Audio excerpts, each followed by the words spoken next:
I'm Edward Albee. I write plays.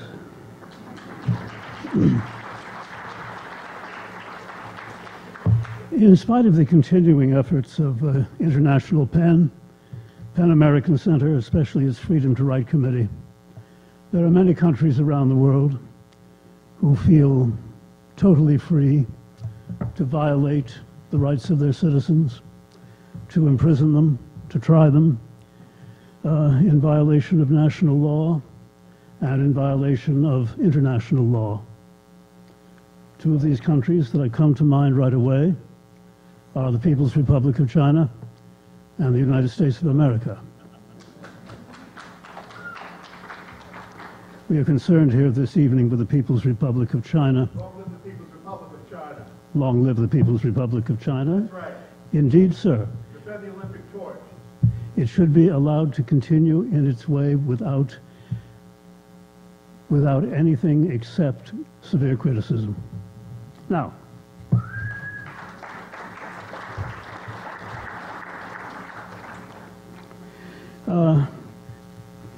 Shen Youlian, who sometimes writes under the pen name Dian, was born in Kwaichu province on December 26, 1953, ironically enough, the 60th birthday of Chairman Mao.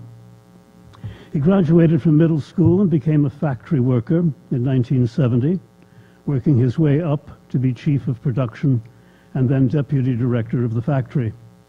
He began teaching himself law in 1986 and subsequently received a law degree from Kwaichu University and has gone on to write books and articles challenging the official orthodoxies, some of which, as Mr. Sen recounts in the following piece, resulted in his detention on charges of inciting subversion of state power. He's a member of the independent Chinese Pen Center. This is from Nightmare, translated by Miley Chai. On May 20th, 2003, at 3 p.m., 3 plainclothesmen security officers came to my work unit and tricked me into leaving my office. They then identified themselves and told me that I shouldn't make a sound as they shoved me into an ordinary-looking car. They spent the day interrogating me, and just before 12, they took out the arrest warrant and officially charged me with, quote, encouraging the overthrow of state authority, end quote.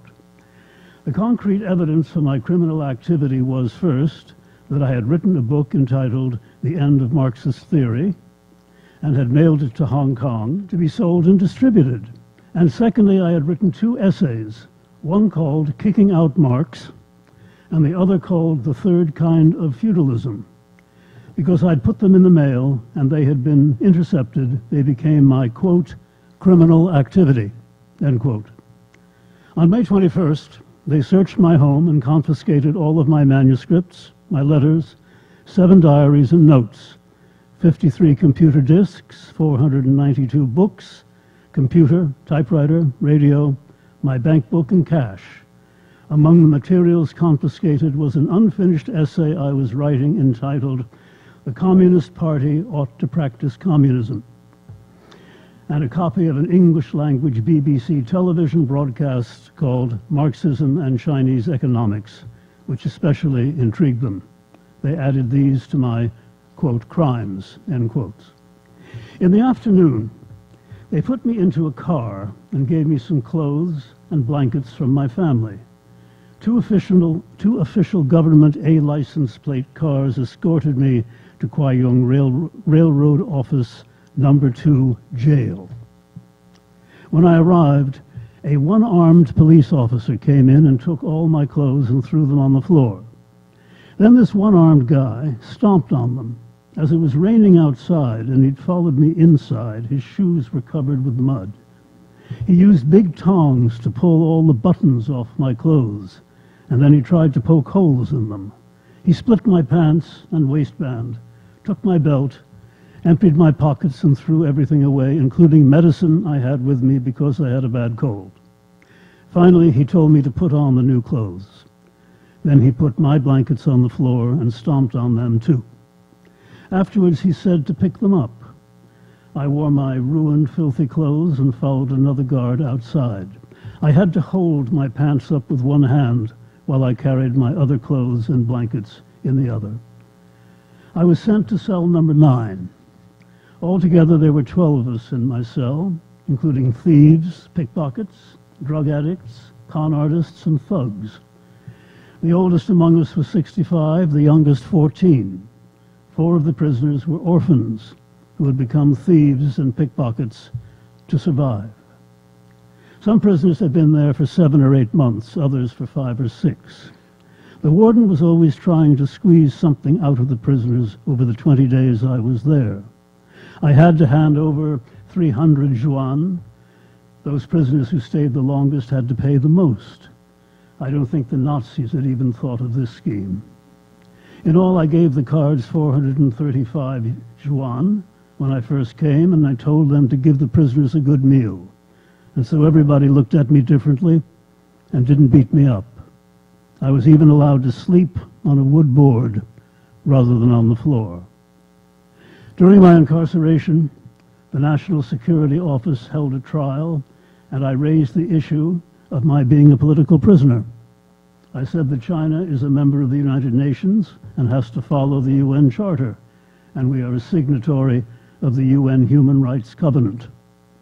I asked that all the prisoners' rights be improved, including better food and living conditions. They replied, "Our country does not recognize political prisoners, does not recognize the rights of political prisoners." Although my opposition to Marxism was not the same as murdering someone or arson, it was still a criminal offense. As to our country being a member of the UN and international law, they said that that has no relevance to what we are doing here. I don't know if by here they meant the jail or China. Once after court, a national security agent and a guard took me back to jail. In order to get to my cell, I had to pass a cage with a dog in it. Whenever I passed, the dog barked. I was very careful to cling to the wall because I was afraid the dog would bite. This time my luck ran out, and the guard opened the dog's cage. The dog barked and jumped toward me. The security agent and the guard immediately turned their backs. I looked at that vicious dog, and I knew that even as I yelled for help, no one would do anything. When I was young, I had been bitten by a dog, so I knew that if you run, the dog will just chase you faster than ever. Besides, there was no place for me to run now, so I just stood still. Suddenly, the vicious dog was on me. It opens its big mouth as it lunged at me. I threw up my hands to protect my face. It had its paws on my clothes, but the dog didn't bite. He didn't seem to be satisfied, however, so he jumped and lunged and barked again and again. Gradually, I stopped shaking, and although I was afraid and my heart was racing, I remained still. The vicious dog kept barking and jumping and snapping at my trousers, and finally it turned around and walked away. Then the guard came over and, pretending concern, asked, "Were you bitten?" I replied coldly, "No." The guard feigned disbelief.